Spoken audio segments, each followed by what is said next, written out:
পুনঃসজ্জিত বিছানায় বধূবেশে আয়াত অপেক্ষা করছে তার এইডস আক্রান্ত স্বামীর জন্য।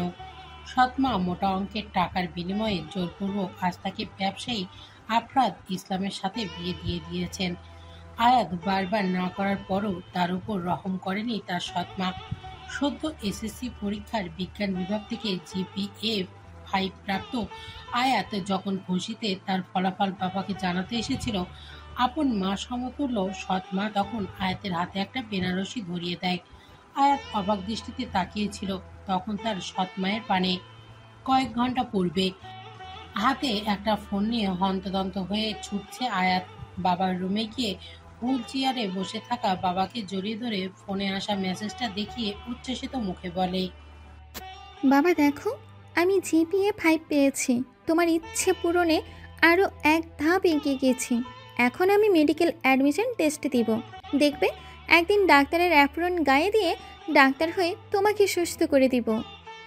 আয়াতের বাবা নাজিম রহমান অত্যন্ত খুশি হলেন। ছলছল নয়নে মেয়ের দিকে তাকালেন, কিন্তু মেয়েকে নিজের বুকে টেনে নিতে পারলেন না। মেয়ের মাথায় আদর করে হাত বুলিয়ে দিতে পারলেন না। খুশিতে চিৎকার করে সবাইকে জানাতে পারলেন না, আমার মেয়ে আজ আবার আমার আরেক স্বপ্ন পূরণ করেছে। পারবেন কিভাবে, তিনি যে প্যারালাইজড। মেয়ের দিকে তাকিয়ে মন ভরে শুধু মেয়ের আনন্দ উচ্ছ্বাসে ভরা মুখখানা দেখতে লাগলেন। পাশ থেকে আয়াতের সৎমা অনেকগুলো টাকা হাতে নিয়ে শোনাতে শোনাতে বললেন, হয়েছে তোর মেডিকেল ইন্টার পরীক্ষা দিয়ে জিপিএ 5 পেয়ে উদ্ধার করে ফেলেছিস খুব। এমন ভাব যেন দুনিয়াতে জিপিএ 5 প্রথম এই পেয়েছে। হায় কি স্বপ্ন! মেডিকেলে পড়বে মেয়ে, বলি টাকা কি তোর মরা মা দিবে পোড়ামুখী? চুপ করে ফেলল আয়াত। উচ্ছ্বাসিত মুখে আবার বিষণ্ণতা ছেয়ে গেল। সৎমা আয়াতকে তার কাছে ডেকে বললেন, এদিকে আয়, আমার সামনে বস। বাধ্য মেয়ে আয়াত মাথা নিচু করে তার সৎমায়ের সামনে আসে। বিছানায় বসতে গেলে তিনি গর্জে ওঠেন। আয়াতকে ধমক দিয়ে বলেন, তোকে আমার বিছানায় বসতে বলছি কি আমি? কোন সাহসে আমার বিছানার উপরে বসতে যাস তুই? নিচে বস। আয়াত বিনা বাক্যে মেঝেতে বসে পড়ে। দূর থেকে নিঃশব্দে মেয়ের কষ্ট দেখে অশ্রু ফেলতে থাকে এক অক্ষম পৃথা। নিজের সব সম্পত্তি বিশ্বাস করে দ্বিতীয় স্ত্রীর নামে লিখিয়ে দিয়ে জীবনের সবচেয়ে বড় ভুল করেছেন তিনি। আয়াতের সৎমা আয়াতের হাতে একটা বেনারসি দিয়ে বলেন, ঘণ্টাখানেকের মধ্যে তৈরি হয়ে যা। আমিও তোকে ডাকতাম, কিন্তু তুই নিজেই যেহেতু আমার ঘরে এসে গেলি, তাই আমারই একটু সহজ হয়ে গেল। আয়াত হাতে থাকা টুকটুকে লাল বেনারসির দিকে একবার তাকিয়ে পুনরায় জিজ্ঞাসা দৃষ্টিতে তাকালো তার সৎমায়ের দিকে। প্রশ্ন করল, আমরা কি কোথাও যাচ্ছি মা? বেনারসি দিলে কেন আমায়? আয়াতের সৎমা আরেক বান্ডেল টাকা হাতে নিয়ে গুনতে শুরু করছিলেন। আয়াতের প্রশ্নে তার কাজে বাধা দিল। বিরক্তি হলেও প্রকাশ করলেন না। উত্তর দিলেন, আমরা কোথাও যাচ্ছি না, যাচ্ছিস তুই তোর শ্বশুরবাড়িতে। আজ তোর বিয়ে, খুব বড় লোকের সাথেই রে। বিয়ের পর বাকি জীবন পায়ের পর পা তুলে কাটাবি, আর আমার জন্য দোয়া করবি, ধন্যবাদ দিবি। থমকে গেল আয়াত কথাটা শুনে। তার বিয়ে, বিশ্বাস করতে কষ্ট হচ্ছে। সে তো বিয়ে করতে চায় না এখন। উঠে দাঁড়ালো আয়াত, বলল, আমি কোনো বিয়ে করব না মা। আমি পড়তে চাই। আমি আমার বাবার স্বপ্ন পূরণ করতে চাই। আয়াতের সৎমা ভেঙচি কেটে বলে উঠলেন, কি শখ! বাপের শখ পূরণ করবে। তোর বাবা যেদিন থেকে অসাড় হয়ে গিয়েছে, সেদিন থেকে সব স্বপ্ন তার হারিয়ে গেছে। কথা বাড়াবি না তো, আমায় রাগাবি না। 1 ঘন্টার মধ্যে রেডি হয়ে নে। আয়াত হুট করেই তার সৎমায়ের পা ধরে নিল। কাঁদতে কাঁদতে বলল, মা আমি বিয়ে করব না, করব না আমি। আয়াতের সৎমা তার গালে সজোরে একটা চড় বসালেন। বললেন, ওই মেয়ে এতগুলো যে টাকা পেয়েছি, এখন সব ফিরিয়ে দিব নাকি? তোর চেয়ে টাকাগুলো অনেক বেশি মূল্য। এতদিন তোকে পেলে পুড়ে বড় করেছি, তার একটু তো রহম কর। আয়াত চোখ মুছে উঠে দাঁড়ালো। জোর গলায় বলল, পারবো না তোমায় রহম করতে। আমি বাড়ি ছেড়ে চলে যাব। আমায় আর পালতে হবে না তোমাদের। আয়াতের সৎমা শান্ত গলায় বলল, তোর বাপের উপর তোর রহম করবি নাকি তোর বাবার কসম লাগে তুই বিয়ে করবি আর কোনো ঝামেলা করবি না। তুই যদি বিয়ে না করিস তাহলে আমি ওই বুড়োকে মেরে ফেলবো। তোর বাবাকে মারতে আমার বেশি সময় লাগবে না, তা কিন্তু তুই জানিস আয়াত। নাজিম রহমান তার স্ত্রীর দিকে ঘৃণা চোখে তাকালেন। থমকে যায় আয়াত। কান্না করাও বন্ধ করে দেয় সে। কাল বিলম্ব না করে আয়াত বেনারসির শাড়িটা হাতে করে নিয়ে যায়। সৎমা রাহেলা আয়াতের দিকে তাকিয়ে একটা পৈশাসিক হাসি দেয়। বর্তমানে আজকে ঘটে যাওয়া ঘটনাগুলো চিন্তা করতে করতে চোখ লেগে এসেছিল একটু আয়াতের। হঠাৎ কারোর উপস্থিতি টের পায় সে। কারোর পদধ্বনি পেয়ে সে ধরফরিয়ে ওঠে। তাকিয়ে দেখে একজন যুবক 2 থেকে 3 মিনিট দূরে দাঁড়িয়ে আছে। কিছুক্ষণ তার দিকে তাকিয়ে তার বেশভূষা যাচাই করে আয়াত বুঝতে পারল যে সেই যুবকই তার স্বামী আদ্রাব। আদ্রাব বলল, মাফ করবে আমায়, আমি তোমায় ভয় পাইয়ে দিলাম। মাথা নিচু করে ফেলল আয়াত। মনে মনে বকতে লাগলো আদ্রাবকে। তার জীবন নষ্ট করে ফেলছে এই লোকটা। হঠাৎ মনে পড়ল তার কিছু মহলার কথোপকথন, যারা বলছিল আদ্রাব এইডস আক্রান্ত। শরীর শিউরে উঠল ভয়ে। আদ্রাব যদি এখন স্বামীর অধিকার খাটায় তাহলে তো HIV ভাইরাস তো তার দেহেও প্রবেশ করবে। আয়াত আদ্রাবকে তার থেকে দূরে থাকতে বলার জন্য উদ্দীপ্ত হলো, কিন্তু আয়াতের মুখ থেকে কিছু বের হওয়ার আগেই আদ্রাব বলল, তোমাকে হয়তো জানানো হয়নি আমি এইডস আক্রান্ত। চিন্তা নেই, তাই আমি তোমায় স্পর্শ করব না। এটা তোমার একার রুম। আপনি আপনার রুমে থাকবেন আর আমি আমার রুমে। আর আপনি আমার রুমে প্রবেশ করবেন না প্লিজ। অন্তত বেঁচে থাকতে ইচ্ছে হলে প্রবেশ করবেন না। আয়াত ভ্যাবাচাকা খেয়ে গেল। তবে লোকটা তার থেকে দূরত্ব বজায় রাখবে শুনে শান্তি পেল। তবুও কনফার্ম হওয়ার জন্য আদ্রাবকে প্রশ্ন করলো। সত্যি তো? হুম। আয়াত চুপ করে গেল। কিছুক্ষণ কি চিন্তা করে প্রশ্ন করলো। আমি আপনার কিছু রিলেটিভের কথা শুনেছিলাম, তারা বলাবলি করছিল আপনি এইডস আক্রান্ত। এত টাকা দিয়ে আমাকে বিয়ে করলেন কেন আপনি? আদ্রাব উত্তর দিল, এর পেছনে 2টা উদ্দেশ্য। প্রথমত, আমার জীবনের শেষ সময়টুকুতে একজন দয়ালু ভালো বন্ধু পাওয়া। আর দ্বিতীয়ত, আমার দাদির শেষ বয়সে নাতি বউয়ের মুখ দেখবার ইচ্ছে পূরণ করা। তাই ভাবলাম বিয়ে করে ফেলি। আর সাথে একটা মেয়ের জীবনটা নষ্ট করি, তাই তো? আদ্রাব হেসে বলল, না না, তোমার জীবন নষ্ট হবে না। আমার তো কেউ নাই, আমার দাদি ছাড়া। দাদিরও বয়স হয়েছে। পরিবারে এখন তুমি ছাড়া আর কেউ নাই। তাই আমার মৃত্যুর পর সব সম্পত্তি তোমার। চুপ করে গেল আয়াত। আদ্রাবকে এখন কি বলা উচিত তা ভেবে পাচ্ছে না সে। আদ্রাব বলল, আর কিছু ভেবো না। বেঁচে থাকলে কাল তোমার সাথে দেখা হবে ইনশাআল্লাহ। ফ্রেশ হয়ে নামাজ পড়ে খেয়ে নাও, রেস্ট নিয়ে এরপর ঘুমিয়ে পড়ো। তোমার রুমের 2 রুম পরে আমার রুম। কোনো কিছু লাগলে আমায় কল দিও, আমি সার্ভেন্টদের কাউকে পাঠিয়ে দেব। আর হ্যাঁ, আমার রুমে প্রবেশ করতে যেও না আবার। আমার থেকে সবার মতো একটু দূরেই থাকো। চাই না আমার থেকে কারো এই মরণ রোগ যাতে ছড়ায়। তবে আমার একটা বন্ধু পাওয়ার খুব আশা, জীবনের শেষ কয়েকদিনের জন্য। দূর থেকে প্লিজ আমার বন্ধু হয়ে থেকো। শুভরাত্রি। আদ্রাব চলে গেল। আয়াত তার যাওয়ার দিকে কিছুক্ষণ চেয়ে রইল। অতঃপর ফ্রেশ হয়ে নামাজ পড়ে নিল। সার্ভেন্ট এসে খাবার দিয়ে গেল, খাবার খেয়ে নিল। সারাদিন কিছু আর পেটে পড়েনি, তাই বড্ড খিদাও পেয়েছিল তার। খাওয়া শেষে আয়েশে ঘুমিয়ে পড়ল। আজানের ধ্বনিতে ঘুম ভেঙে গেল আয়াতের।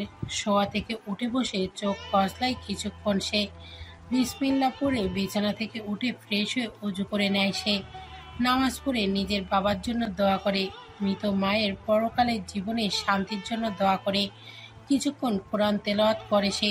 রুমে থাকা বারান্দার দরজা খুলে বারান্দায় গিয়ে দাঁড়ায় সে। ভোরের শীতল হাওয়া এক অনন্য অনুভূতির পরশ দিয়ে যায়। হলুদ বসন্তের আগমনের সুঘ্রাণ নাকে এসে লাগে আয়াতের। বড় একটা শ্বাস ফেলে সে।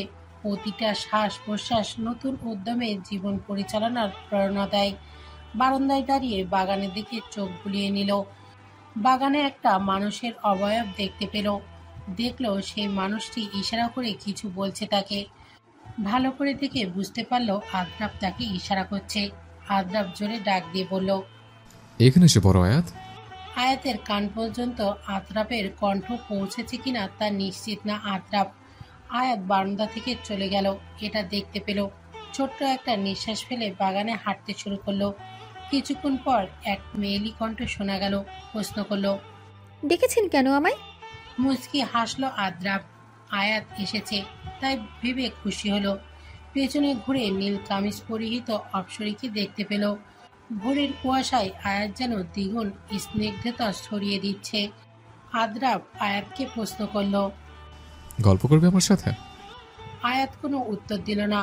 আদ্রাবও কিছুক্ষণ চুপ থেকে বলল, চলো বসে ওখানে। আদ্রাব বাগানে রাখা 4টা টেবিলের একটাই বসলো। আয়াত পেছন পেছন গিয়ে তার পাশের চেয়ারটায় বসতে গেল, কিন্তু আদ্রাব বাধা দিয়ে বলল, আমার থেকে একটু দূরেই বসো, তাহলে হয়তো ভালো হবে। সবার একটা আশঙ্কা থাকে রোগটা নিয়ে। তুমি আমার বরাবর সামনের চেয়ারটায় বসো, ডোন্ট মাইন্ড প্লিজ। আয়াত এবারও কিছু বলল না। আদ্রাবের কথা মতো সামনের চেয়ারটায় বসলো। আদ্রাব বলল, এইভাবে চুপ করে থেকো না। আচ্ছা বলো, চা খাবে নাকি কফি? আয়াতের কফি বরাবরই একটু বেশি পছন্দ। আয়াত নিচু গলায় বলল, কফি। আপনাতে একজন সার্ভেন্টকে কল দিয়ে 2 কাপ কফি আনতে বলল। তারপর আবার আয়াতকে বলল। আমার সম্পর্কে কিছু জানার থাকলে প্রশ্ন করতে পারো। আয়াত ভেবে পেল না কি বলবে। শেষে আত্রাবকে প্রশ্ন করলো। আপনার এই রোগটি হলো কিভাবে? আত্রাব শান্ত স্বরে বলল। প্লিজ এই প্রশ্নটা বাদে অন্য কিছু বলো। আয়াত আর কিছু বলল না। চেয়ার থেকে উঠে গিয়ে বাগানে ফুল গাছগুলোর দিকে চলে গেল। সদ্য ফোটা বেলি ফুলগুলো তীব্র আকর্ষণ করছে তাকে। একই সময় আত্রাপের চোখের বিন্দু হয়ে গেল এক স্নিগ্ধ যুবতী। সদ্য প্রস্ফুটিত ফুলের চেয়েও আবেদনময়ী লাগছে তাকে। বেলি ফুলের গাছগুলো যেমন আয়াতকে আকর্ষণ করছে, ঠিক তেমনি আদ্রাবকেও তীব্রভাবে আকর্ষণ করছে আয়াতের অজান্তেই। চোখ সরিয়ে নিল আদ্রাব আয়াতের থেকে। অন্যদিকে মুখ ঘুরিয়ে বলল, আমি আবার ঘরে যাচ্ছি। তোমার যখন মন চায় নিজের রুমে চলে যাও, আর বাড়ি থেকে এক কদমও পা রাখবে না, বলে দিলাম। আদ্রাবের কথাগুলো মন দিয়ে শুনল আয়াত। আয়াতের কোনো উত্তর না শুনে প্রস্থান করলো সে। পেছন ঘুরে আয়াত কিছু বলতেই যাবে, তখন দেখলো আদ্রাব সেখানে নেই, চলে গিয়েছে। আবার একটু পরেই শুনতে পেল একজন সার্ভেন্টের ডাক। ম্যাম, আপনার আর স্যারের জন্য কফি। আয়াত তার দিকে তাকিয়ে বলল। উনি তো চলে গিয়েছে। সার্ভেন্টই বলল। তাহলে আমি স্যারের কফিটা নিয়ে যাই। এই যে আপনারটা রেখে গেলাম ম্যাম। হুম। আয়াতের কপিটা দিয়ে আদ্রাফের কপিটা নিয়ে চলে গেল। আয়াত আরো কিছুক্ষণ মনোমুগ্ধ পরিপূর্ণ পরিবেশে বসে রইল। আদ্রাফের ফোনের রিংটন অনেকক্ষণ ধরে বেজে চলেছে। যে কল দিয়েছে ফোনের ওপার থেকে যেন খুবই ব্যস্ত হয়ে উঠেছে আদ্রাফের সাথে কথা বলার জন্য। তবে আদ্রাফের তো ফোনটা ধরার নামই নেই। হঠাৎ ফোনে কল আসায় বন্ধ হয়ে গেল। 5 থেকে 7 মিনিট অতিবাহিত হলো। এরপর পুনরায় শুরু হলো রিংটনের যুদ্ধ। অনেক সময় পরে যেন খোদা তালার ফোনের ওপারে থাকা ব্যক্তির অপেক্ষার পর শেষ হলো। আদ্রাব এতক্ষণ ওয়াশরুমে থাকায় ফোনের কলটা রিসিভ করতে পারেনি। ফোনটা রিসিভ করার পরই অপর পাশ থেকে একজন বলল, কার সাথে রোমান্স করছিলে? এত সময় লাগে ফোন রিসিভ করতে? আদ্রাব হালকা হাসলো, অতঃপর আফসোসের সহিত বলল, যাকে ভালোবাসি তাকে তো একবারও ছুঁয়ে দেখা হলো না, রোমান্স কিভাবে করব? ওপাশ থেকে উত্তর দিল, আচ্ছা, এত দেরি হলো কেন? আমি ওয়াশরুমে ছিলাম। ও তাই বল। নুহাস। ফোনের অপর পাশ থেকে আদ্রাফের বন্ধু নুহাস বলল, আমি বাংলাদেশে আছি, চাইলে দেখা করতে পারো আদাব ইসলাম আমার সাথে। আদ্রাফ উত্তেজিত হয়ে বলল, দেশে ফিরেছিস, আমার জানালি না কেন? কোথায় জানাইনি, এই যে জানালাম। এটা তো মাত্র বললে। আগে বললেও তুই এই কথাই শোনাতি আমায়। হয়তো। দেখা করবি কবে? চল আজকেই কোথায় দেখা করি। আদ্রাফ বলল, এক শর্তে দেখা হবে আমাদের। ছোটবেলার বন্ধুর সাথে দেখা করবি, আবার কিসের শর্তে? আচ্ছা যা, তাও বল। আমাকে তুই ছুঁতে পারবি না, আমার থেকে কিছুটা দূরে থাকবি। কেন? দেখা হলেই বলবো। আচ্ছা যা, ঠিক আছে। আদ্রাফ ফোন কেটে দিল।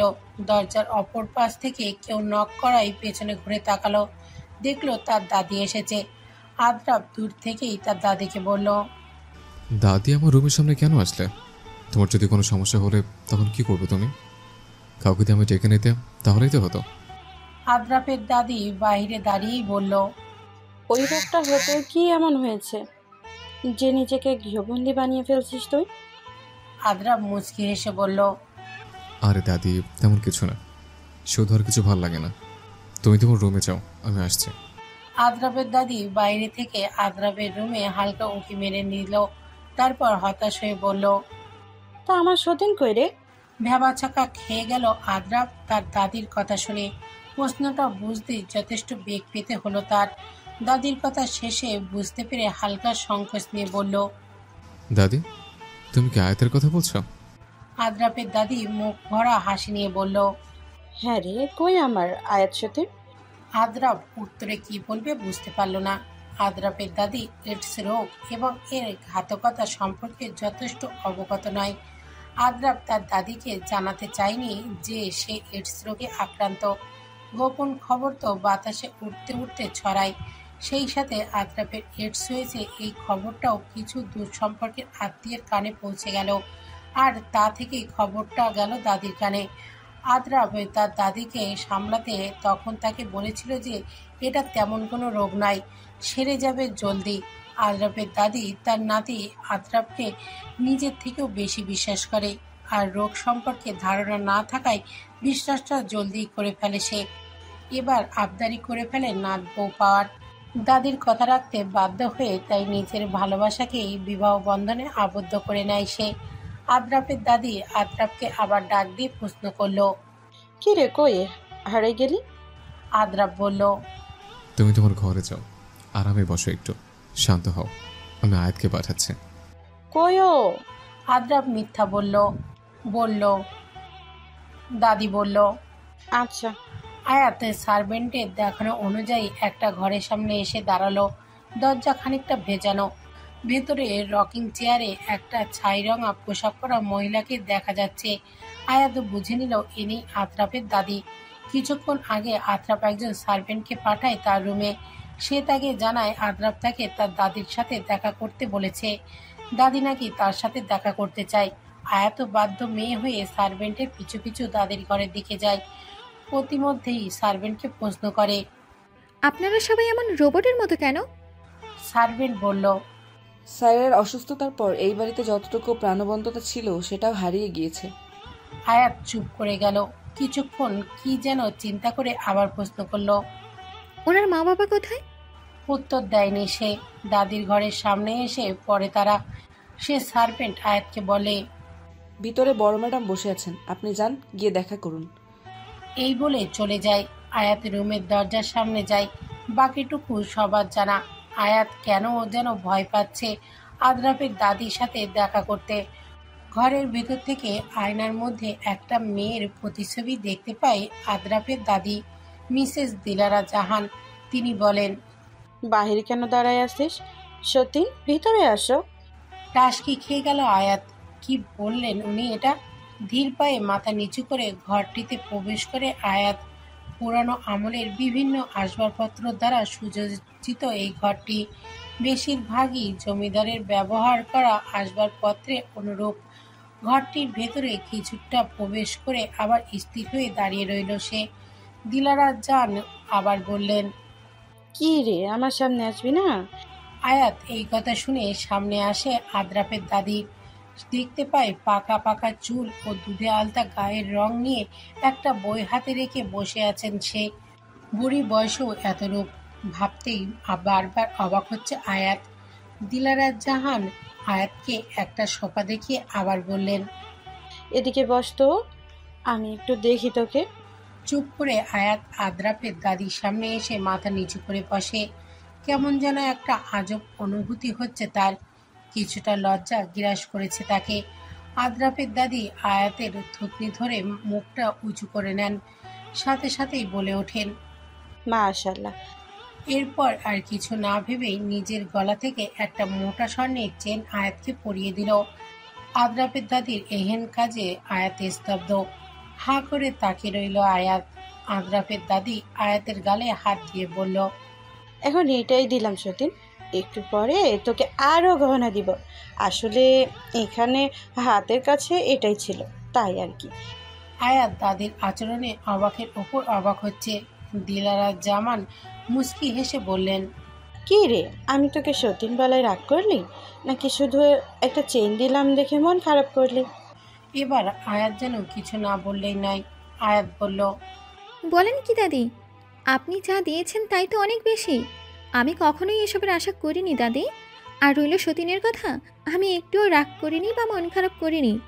দাদি বললেন, তাই নাকি? খুব ভালো। তা আজরাফ কি করে? তোকে পাঠাতে বললাম বলে কি সে আসতে পারবে না? এবার আয়াত মাথা নিচু করে নিল। ফর্মালিটি অনুযায়ী প্রথমে সব কিছু করলেও শেষের কথাটা তার খারাপ লাগার মন থেকে দাদিকে উত্তর দিয়েছিল সে। তবে এবার কি বলবে তা ভেবে পেল না আয়াত। মাথা নিচু করে নিল সে। দাদি আবার বললেন, তোর কি বরকে সাথে নিয়ে আসার মুরদ নাই? এটা বলেই দাদি হেসে দিলেন। প্রশ্নটা শুনে কিছু সময়ের জন্য ভয় পেয়ে গিয়েছিল আয়াত। দাদি হাসতে হাসতে আয়াতের গালে হাত রেখে বললেন, ভয় পাস নাকি আমার নাতিরে? প্রশ্নটা আয়াতের মনে খুব ভালোভাবেই গেঁথে গেল। নিজেকে মনে মনে নিজেই প্রশ্ন করে বসলো, আচ্ছা সত্যি কি সে আদ্রাফকে ভয় পায়? পেলেও কতটুকু পায়? আদ্রাফের দাদি দিলারা জাহান আয়াতের দিকে কিছুক্ষণ তাকিয়ে রইলেন। বুঝলেন আয়াত কিছু একটা চিন্তা করছে। দাদি আয়াতের কপালে একটা টোকা দিলেন। কেঁপে উঠল আয়াত। ভ্যাবলার মতো তাকিয়ে রইল সে। দাদি প্রশ্ন করলেন, কি সতীন, এখনই বরকে মিস করছিস? লজ্জা পেল আয়াত। কোথা থেকে লজ্জাটা তার মধ্যে ভর করলো সে জানে না। দাদি হাসি মুখে বললেন, থাক থাক, আর তোর লাল হয়ে যাওয়া গাল দেখে আমি আমার উত্তর পেয়ে গেছি। আয়াত নিজের গালে হাত দিল। কি বলছেন এসব দাদি? আয়াতের মাথা গোলমাল পাকিয়ে গেল। আদ্রাফের দাদি আয়াতের কাণ্ড দেখে খিলখিল করে আবার হেসে উঠলেন। বললেন, হয়েছে, আর কিছু ভাবতে হবে না। বেশি চিন্তা করলে আমার মতো চুল পেকে যাবে। এজন্যই তো আমার নাতি আমায় ছেড়ে দিছে। একটা সতীন এনেছে আমার জন্য, আর এই সতীন আমার সাথে কথাও বলে না।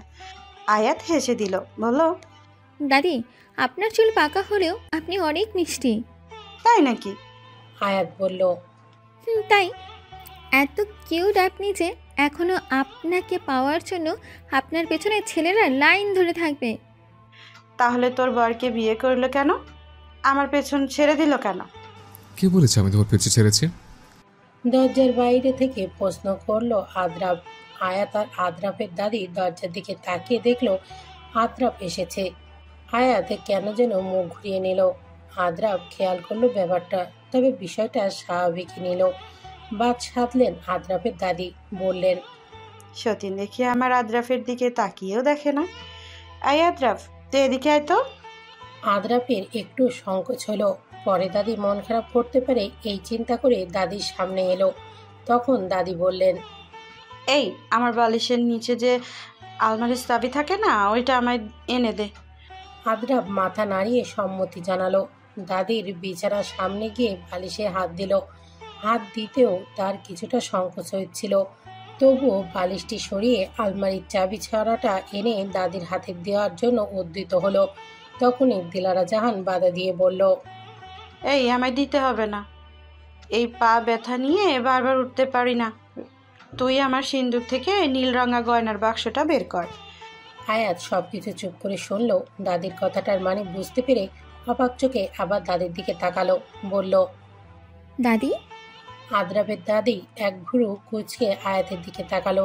তারপর আদ্রাফকে বলল, কেমন সতীন আনলি রে আদ্রাফ?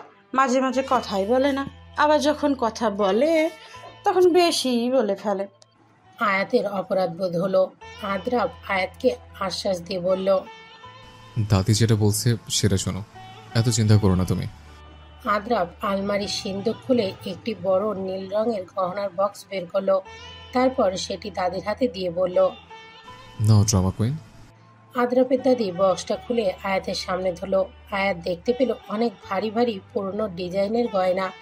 আদ্রাফের দাদি আয়াতের এক হাত ধরে বলল, সতীন, তোর হয়তো ভালো নাও লাগতে পারে এই গহনাগুলো, একটু পুরনো তো, চিন্তা নাই, তোকে আদ্রাপ নতুন গহনাও গড়িয়ে দিবে, কিন্তু এইটা তুই রাখ। আয়াতের অজান্তেই তার চোখ থেকে দুফোঁটা অশ্রু গড়িয়ে পড়ল। আদ্রাপের দাদি ব্যতিব্যস্ত হয়ে বলল, কিরে মেয়ে, কাঁদিস কেন? আয়াত বলল, এত কিছুর ভার কিভাবে বইবো দাদি? আদ্রাপের দাদি আয়াতের মাথায় হাত বুলিয়ে দিয়ে বলল, মেয়েরা হলো তরলের মতো, যে পাত্রে রাখবে সেই আকারই ধারণ করবে। তুইও সব পারবি, চিন্তা করিস না। আসি তো আমি, যে কয়দিন আসি, আর এরপর তো আদ্রাপ আছে তোর সঙ্গে, তাই না আদ্রাপ? আদ্রাপের হৃদয়টা হাহাকার করে উঠল। আয়াতের মনের প্রশ্ন জাগলো, সত্যি কি সে আছে আমার সঙ্গে? পরক্ষণে আবার ভাবলো, সে থাকলেও কি না থাকলেও কি, এমনিতেই তার যে রোগ, মরণ তার সন্নিকটে, পাশে থাকবেই বা কী করে। আদ্রাপের দাদি দুজনের দিকে একবার করে চোখ বুলিয়ে নিলেন, তারপর বললেন, আমি ভুল তো কিছু বলিনি আমার মনে হয়। কি আদ্রাপ, কি রে সতীন, কিছু হয়েছে? আদ্রাপ বলল, কি আর হবে, পা দুটো খুব ব্যথা করছে, এই আর কি। তাহলে দাঁড়িয়ে আছিস কেন? কয়দিন ধরে দেখি তুই আমার ধারে কাছেই থাকিস না। সে অনেক কথা, পরে বলি।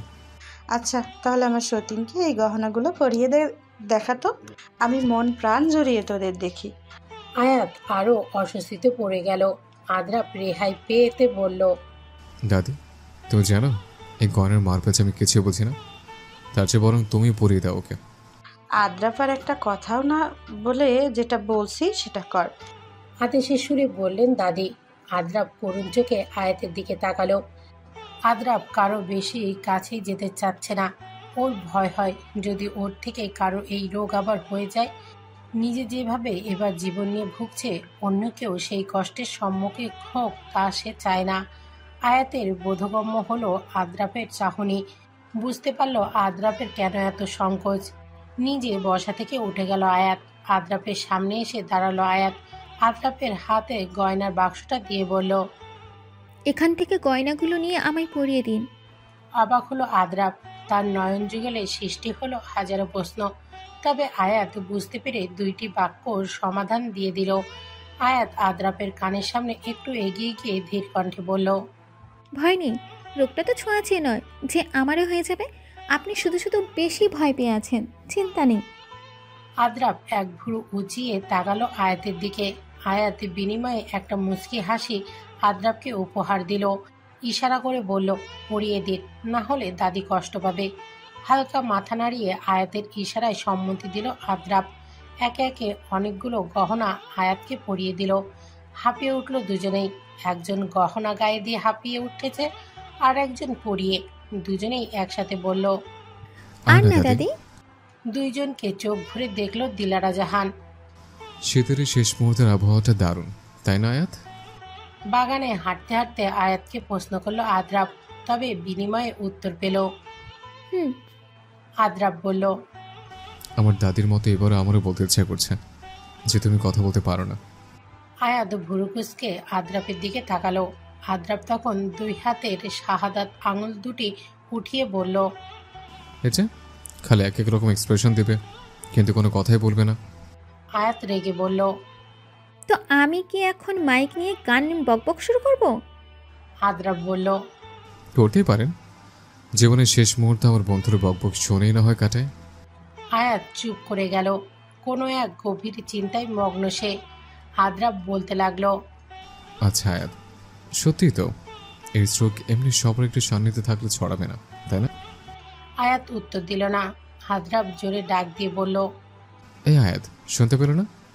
আয়াত চমকে উঠল, তারপর বলল, শুনেছি তো, মাথায় রাখুন এডস রোগ ছোঁয়াচে নয়, তাই সবার থেকে দূরে থাকতে হবে না।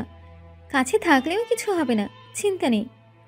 আদ্রাপ বলল, জানো আয়াত, জীবনের শেষ অংশটুকু সবার সাথে হাসিখুশি হয়ে কাটাতে চেয়েছিলাম, কিন্তু সে বলল তুই যার কাছেই যাবে, যার কাছাকাছি থাকবে, সেই তো রোগ পেয়ে যাবে, তাই সবার থেকে দূরে থাকা।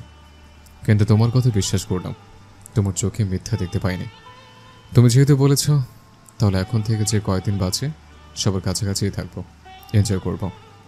আয়াত তখন আদ্রাপের কথার মাঝে উদ্বিগ্ন স্বরে বলে উঠল, আমি বাবার সাথে দেখা করব। আদ্রাপ সরু চোখে আয়াতের দিকে তাকালো। মেয়েটাকে খুব উদ্বিগ্ন দেখাচ্ছে।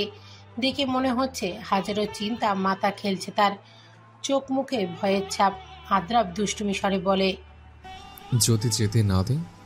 আয়াত আদ্রাবের কাছ থেকে ওই উত্তরের আশা করেনি। মুখ ভার করে নিল সে। কোথা থেকে যেন আদ্রাবের প্রতি কিছু অভিমান এসে ভর করলো আয়াতের মনের মধ্যে। আদ্রাব কিছুটা আন্দাজ করলো বিষয়টি। আদ্রাব মুচকি এসে আয়াতের বরাবর দাঁড়ালো। আলতো করে স্পর্শ করলো আয়াতের কপোলদ্বয়। মৃদু কেঁপে উঠল আয়াত এক শীতল স্পর্শে। আদ্রাব বলতে লাগলো, তুমি যদি হও অভিমান, আমি হব বৃষ্টি। ভিজিয়ে দেব তোমার কষ্ট যত। বৃষ্টির প্রতিটা ফোঁটা অনুভব করবে আমার মনে আছে ভালোবাসা যত। আয়াত বিস্ময়ের সহিত তাকালো আদ্রাপের দিকে। আদ্রাপের এই আলতো স্পর্শে ইতস্তত করতে থাকলো। আদ্রাপ বুঝতে পারল আয়াতের অস্বস্তির কারণ। দ্রুত বাড়িয়ে নিল নিজেদের মধ্যে। মাথা আরো নিচু করে নিল আয়াত। আদ্রাপ বলল, আজকে নিয়ে যাবো তোমায়, রেডি হয়ে থাকো বিকেলে। এক চিলতে হাসি ফুটে উঠল আয়াতের গালে। টোল পড়ল গালের এক কোণে। আদ্রাপের চোখ এড়ালো না দৃশ্যটি। অন্তরে গেঁথে গেল সেই স্নিগ্ধ মুহূর্ত। আয়াত বলল, আজ সত্যি যাব। কখন? আদ্রাপ বলল, বিকেলে ইনশাল্লাহ। আয়াত খুশি হয়ে তাদের মধ্যকার দূরত্ব ঘুচিয়ে আদ্রাপকে জড়িয়ে ধরতে নিল। ঠিকই জড়িয়ে ধরতে যাবে তখনই খেয়াল হলো সে কি করতে যাচ্ছিল। নিজেকে দমিয়ে নিল সে। আদ্রাপ প্রশ্নসূচক দৃষ্টিতে তাকিয়ে রইল। আয়াত পড়ল এক অস্বস্তিকর অবস্থায়। ছুটে পালাতে মন চাইল তার। আদ্রাপ বলল, সময় মতো তৈরি থেকো কিন্তু। আয়াত বলল, হুম। আর এক মুহূর্তও দাঁড়ালো না আয়াত। দৌড়ে বাড়ির ভিতরে চলে গেল সে। নিজের ঘরে গিয়ে দরজা আটকে দিল। লজ্জায় গুটিয়ে নিল নিজেকে। অপরদিকে আদ্রাপ ফোন বের করে কল দিল নুহাসকে। নুহাস সাথে সাথেই কল রিসিভ করলো। বলল, কি ভাই, আমায় তলব যে? আদ্রাপ বলল, শোন না, বল না। আমি না আজ তোর সাথে দেখা করতে পারবো না। নুহাস অপর পাশ থেকে ভুরু কুঁচকে প্রশ্ন করলো, কেন? জরুরি কাজ আছে। নুহাস প্রশ্ন করলো, কি কাজ? এমনি একটা গুরুত্বপূর্ণ কাজ। নুহাস রেগে গেল। বলা যায় না? আসলে একটা জায়গা যাব। গার্লফ্রেন্ড নিয়ে লং ড্রাইভে নাকি আদাফ? কিরে, আগে বলিস নাই তো? আর লং ড্রাইভ কাজ আছে ভাই। বুঝি বুঝি, কি কাজ আমি বুঝি আদাফ। আদ্রাপ বিরক্তি নিয়ে বলল। ধুর। নুহাস হেসে বলল, মেয়েদের মতো লজ্জা পাস কেন? ফোন রাখলাম, আল্লাহ হাফেজ। নুহাস পকেটে হাত গুজে বলল, আল্লাহ হাফেজ। গাড়ি চলছে আপন গতিতে। সাথে নিজেদের গন্তব্যে চলছে আয়াত আর আদ্রাপ। গাড়ি ড্রাইভ সিটে বসে গাড়ি চালাচ্ছে ড্রাইভার। পিছনে বসে আছে আয়াত আর আদ্রাপ। দুজনের মধ্যে দূরত্ব রয়েছে বেশ খানিক। গাড়িতে নীরবতা বিরাজমান। প্রত্যেকে যেন আলাদা আলাদা গ্রহের প্রাণী। আয়াত জানালা দিয়ে বাইরে তাকিয়ে রয়েছে আর আদ্রাপ তাকিয়ে রয়েছে আয়াতের দিকে। দুজন ভিন্ন ভিন্ন দৃশ্য দেখতে ব্যস্ত। সময়ের সাথে সাথে তারা পৌঁছে গেল আয়াতের বাবার বাড়িতে। তবে বাবার বাড়ির চেয়ে আয়াতের সৎমায়ের বাড়ি বলাই বেশ ভালো। গন্তব্যে পৌঁছে গাড়ি থেকে নেমে গেল দুজন। আয়াত স্থির হয়ে বাড়ির দিকে তাকিয়ে রইল। আর নড়ল না বিন্দুমাত্র। আদ্রাপ পেছনে দাঁড়িয়ে একজনের সাথে কথা বলছিল। তার মধ্যেই সে আয়াতকে ডাক দিয়ে বলল, আয়াত, তুমি ভিতরে যাও, আমি একটা কথা বলে আসছি। আয়াত পিছনে ঘুরে সম্মতি জানিয়ে বাড়ির মেন গেটের দিকে হাঁটা ধরল। দরজার সামনে এসে কাঁপা কাঁপা হাতে দরজার কলিং বেল বাজালো। ভেতর থেকে প্রশ্ন ছুড়ল, কে? আয়াত কিছু উত্তরে বলতে চাইলেও গলায় সব দলা পাকিয়ে আসলো। পরিচয় দিতে পারল না যে সে কে। দরজার লুকিং গ্লাস দিয়ে বাড়ির কাজের লোক টুম্পা দেখলো আয়াত এসেছে। সে দরজা খুলে খুশি মনে এক চওড়া হাসি দিয়ে প্রশ্ন করল, কেমন আছেন গপমণি? আয়াত ধীরে বলল, ভালো আলহামদুলিল্লাহ। তুই? টুম্পা বলল। আমি ভালো আছি বেশ আপুমণি, ভিতরে আসেন। টুম্পা আয়াতকে ভিতরে ডেকে জোরে জোরে আয়াতের সৎমাকে ডাকতে থাকে। খালা, আয়াত আপুমণি আসছে, আয়াত আপুমণি আসছে। টুম্পার ডাক শুনে ঘরের ভিতর থেকে আয়াতের বাবার চোখে এক খুশির রেশ ফুটে ওঠে। মুখ বাঁকিয়ে ফেলেন রাহেলা। চুলটা খোপা বেঁধে বাইরে বেরিয়ে আসেন। আয়াতকে দেখে একটু উকিঝুঁকি মারলেন তার চারিপাশে, তারপর বিলাপ করতে লাগলেন। হায় হায় হায় মাইয়া, তুই একদিনও সংসার করতে পারলি না, জামাই ভাই গাইয়া দিল তোরে। আয়াতের চোখে মুখ থেকে রাগ যেন উপচে পড়ছে, তবুও সে নিজের রাগ সংযত করে বলল। বাবা কোথায়? তিনি বললেন, এই মুখপুরি এখন বাবাকে ইশারা দিয়ে ভুলিয়ে ভালিয়ে আমার ঘাড়ে চাপবি? তা হবে না। এরপর আয়াতের সৎমা রাহেলা আয়াতের বাহু ধরে বলল, তুই দূর হ আমার বাড়ি থেকে। আয়াত আর নিজেকে সংবরণ করতে পারল না, বাহু ঝাঁকিয়ে নিজেকে রাহেলার কাছ থেকে ছাড়িয়ে নিল সে। রাহেলাকে বলল, কি বললে? তোমার বাড়ি? হ্যাঁ, অবশ্য বাড়িটাকে তো দোজকখানার মতোই বানিয়ে রেখেছো, এবং দোজকখানা তোমার বাড়ি হিসেবে উপযুক্ত। রাহেলা হতভম্ব হয়ে গেলেন আয়াতের আচরণে। শান্তশিষ্ট মেয়েটার এমন অগ্নিমূর্তি তিনি প্রথম দেখলেন। আয়াত টুম্পাকে প্রশ্ন করল। বাবা কই টুম্পা? টুম্পা ভয়ার্ত চোখে বলল, খালু নিজের ঘরে আপামনি। আয়াত আর কিছু তোয়াক্কা না করে রাহেলার পাশে কাটিয়ে চলে গেল বাবার রুমে। পেছন থেকে আয়াতকে পর্যবেক্ষণ করছিল আদ্রাব। মেন গেট টুম্পা লাগায়নি বলে ঘরের চিৎকার চেঁচামেচির শব্দ বাইরে থেকে শোনা যাচ্ছিল, আর তাই আদ্রাব জলদি ঘরের মধ্যে চলে আসে। সে প্রথমে যেমন রাহেলার আচরণে তার রাগ উঠেছিল, তেমনি পরবর্তীতে আয়াতের প্রতিবাদ করাটা দেখে বেশ খুশি হয় আদ্রাব। আদ্রাব সোজা রাহেলার সামনে এসে বলল, আদ্রাফের মৃত্যুর পরও আয়াতের গায়ে কেউ কোনো আওয়াজ দিতে পারবে না, আর আয়াতকে তাড়িয়ে দেওয়ার সাধ্য আদ্রাফের নেই। রাহেলা বললেন, তা তুমি মরবা কবে তা তো হয়তো জানি, এই আয়াত্রে কবে নিয়ে মরবা? আদ্রাব বিনিময়ে শুধু একটা হাসি দিল। রাহেলা আদ্রাবের হাসির বিনিময়ে আদ্রাবকে আয়াতের বাবার রুম দেখিয়ে দিল। তারপর আদ্রাব চলল আয়াতের বাবার ঘরে। সেখানে আয়াত বসে আছে তার বাবার কোলে মাথা রেখে। আয়াতের বাবা পরম আয়েসে মেয়ের মাথায় হাত বুলিয়ে দিচ্ছেন। পৃথিবীর খুব সুন্দর দৃশ্য যেন এটি। আদ্রাব দরজার পাশে দাঁড়িয়ে উপভোগ করতে লাগলো বাবা মেয়ের ভালোবাসা। আয়াত তার বাবার কোলে মাথা গুজে চোখ বন্ধ করে আছে। আদ্রাবকে দেখতে পেলেন আয়াতের বাবা, তখনই তিনি মশরামস্তি শুরু করে দিলেন। চমকে উঠল আয়াত, ঠাওর করতে পারল না বাবার এই অস্বস্তির কারণ। আয়াতের বাবা এক দৃষ্টিতে আদ্রাবের দিকে তাকিয়ে রয়েছেন, হাসপাস শুরু করে দিয়েছেন তিনি। আয়াত উঠে বসে বাবার গাল ধরে বলল, বাবা কি হয়েছে তোমার? তুমি এমন করছো কেন? তবে বিনিময়ে আর উত্তর পেল না আয়াত। পাবেনি বা কিভাবে? তার বাবা কি কথা বলতে পারে? আয়াতের বাবা শুধু নিজের মেয়ের দিকে করুণ চাউনিতে তাকিয়ে রইল।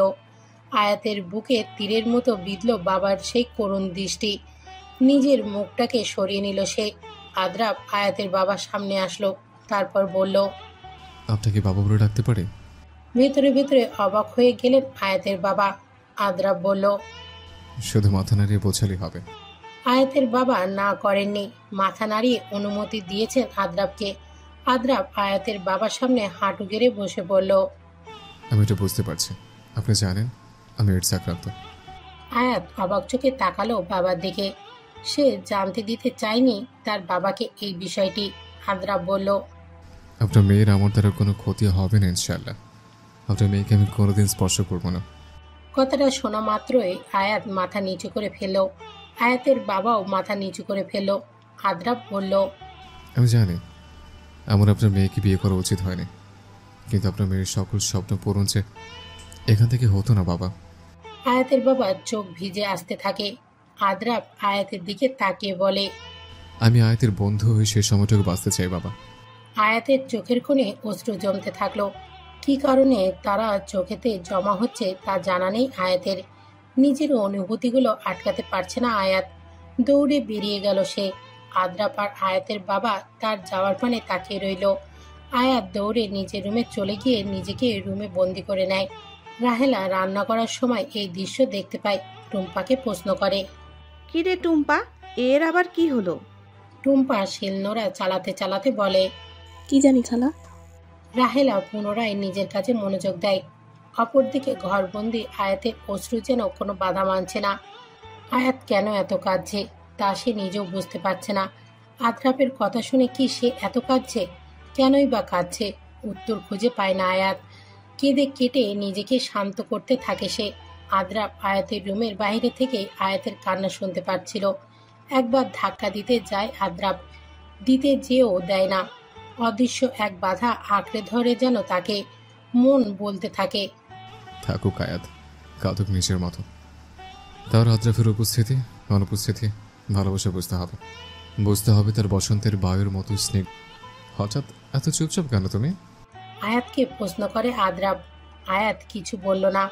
আদ্রাব প্রশ্ন করলো, আমি কি ভুল কিছু করেছি আয়াত?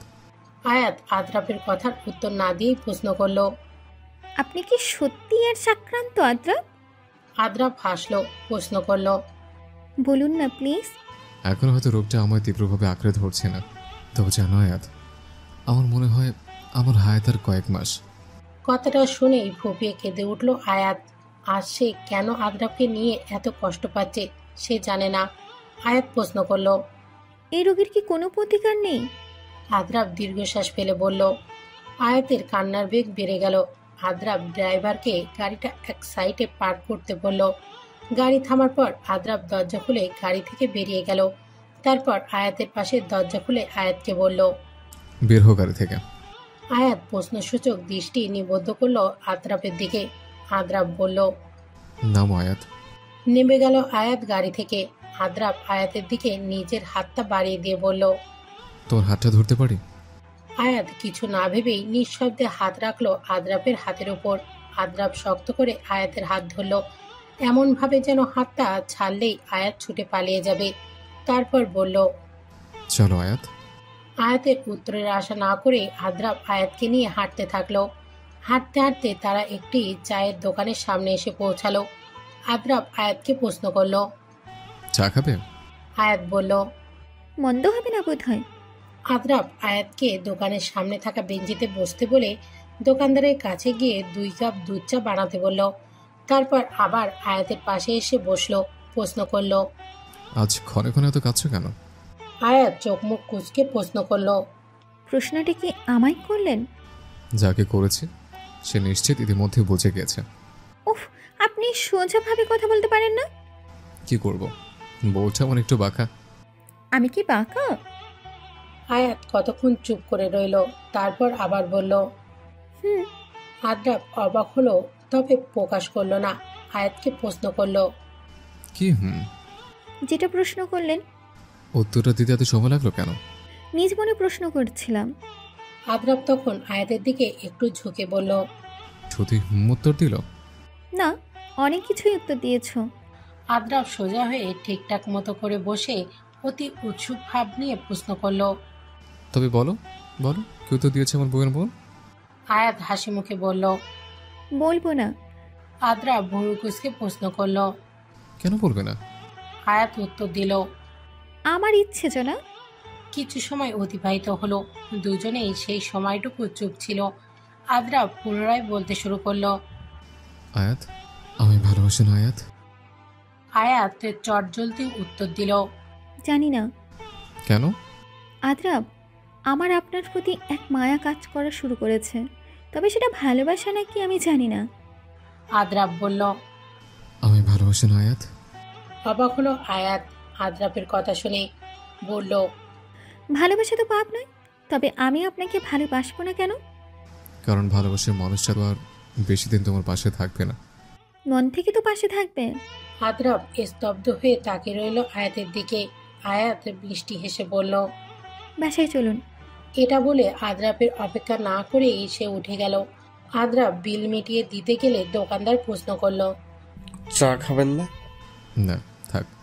এটা বলে আদ্রাব চলে গেল সেখান থেকে এবং গাড়িতে উঠে পড়ল। দাদি কই তুমি? বাড়িতে ঢুকেই দাদিকে খুঁজতে থাকলো আয়াত। সবাই খুব অবাক হলো। আয়াত তো সহজে নিজের মুখটা খুলতই না। এমন ভাব ছিল তার যেন সব বিষণ্ণতা তার উপর ভর করেছে। তবে হঠাৎ করে কিভাবে যেন খুব প্রাণবন্ধ হয়ে উঠেছে সে। হঠাৎ এত পরিবর্তন। আয়াত ডাকতেই থাকলো দাদিকে। দাদি এসে বললেন, কি রে, আমার সতীন রে ডাকছিস কেন? আয়াত দৌড়ে এসে দাদিকে জড়িয়ে ধরলো আর বলল, তোমায় খুব মিস করেছি দাদি। তাই নাকি রে? হুম। আদ্রাব তোকে বকেনি তো? আদ্রাব মাছ দিয়ে বলল। ওমা, আমি আবার ওকে বকবো কেন? দাদি বললেন, তোকে বিশ্বাস নেই। খিলখিলিয়ে হেসে উঠল আয়াত। আদ্রাব করুণ স্বরে বলল, সতীন কি আমায় ভুলে গেলে? তোকে আমার আবার কবে মনে ছিল রে? আদ্রাব কান্না কান্না স্বরে বলল। এ ছিল তোমার মনে? আয়াত বলল, আপনি একটা ছিঁচকাদুনে।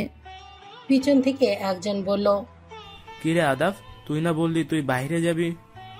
আদ্রাব পিছন ঘুরে দেখল নুহাস এসেছে। অপরদিকে নুহাসের চোখ পড়ল এক রমণীর উপর। পলক আটকে গেল তার। আদ্রাব দৌড়ে নুহাসের কাছে গিয়ে তাকে জড়িয়ে ধরল।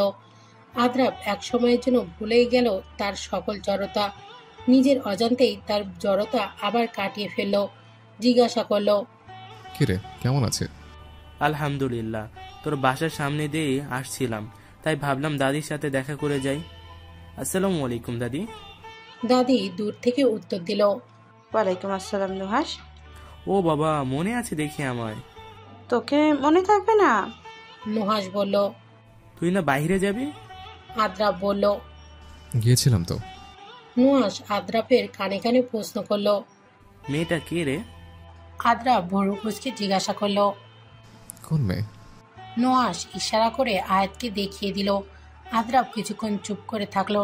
তারপর নুহাসকে বলল, ও হলো আয়াত, আমার কাজিন।